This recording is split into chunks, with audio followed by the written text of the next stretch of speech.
ښه مثال و کور ماشومان ښه وو. ته څنګه یې؟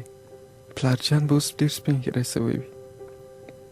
خویندې ډېر مې یادېږي.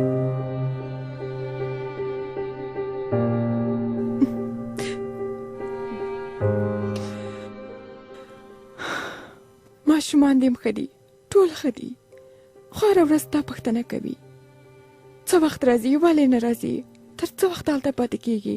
اوس هغوی ځوانان سوي دي، خو تا تر اوسه هغوی نه دي لیدلي.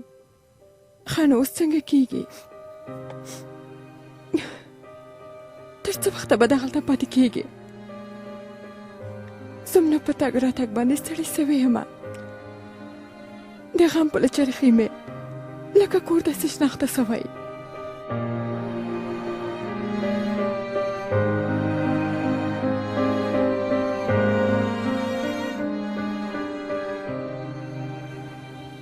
دا وګوره 14 کاله کېږي. دا 3م کال ده چې هر کال یو ځلې نه 2 وارې په کال کې شونډې ګنډو چې دوسیې مو خلاصې خو هېڅ نه خلاصېږي. نور به څه ووایم؟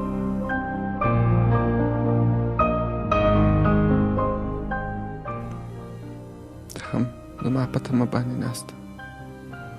کور وضعیت هم ښه نه ده، په غبر سیره ته بیا هم راځي. د ما دیدن ته دومره زغ په تا باندې نه لرم.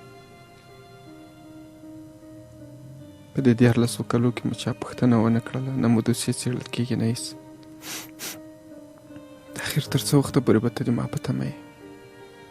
نور به ما فیصله کړې ده. بس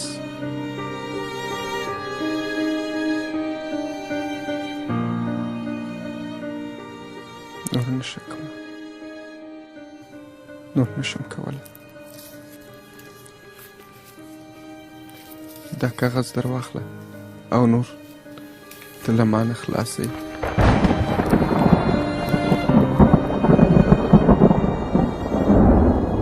هر چیرته چې ځې، هر چا سره چې ژوند کې، نور زه په تا باندې خدای حق هم نه لرم. نور بس ده.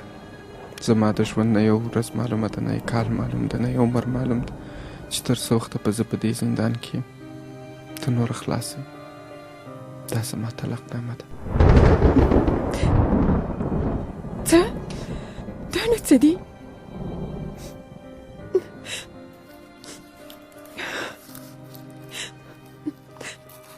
د 14 کلو انتظار و د 14 کلو زړه مې پایله یې همدا ده. دا نو څه؟ کله چې 14 کاله درته په تمه ومه که نه، 100 کاله نوره به هم درته په تمه پاتې شم. خدای دې زر خلاص که او خدای دې دوی ته منصاف ورکړي چې ستا دوسیه خلاصه کړي.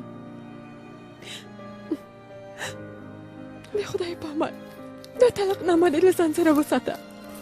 زه بیا هم راځم، هر کله راځم.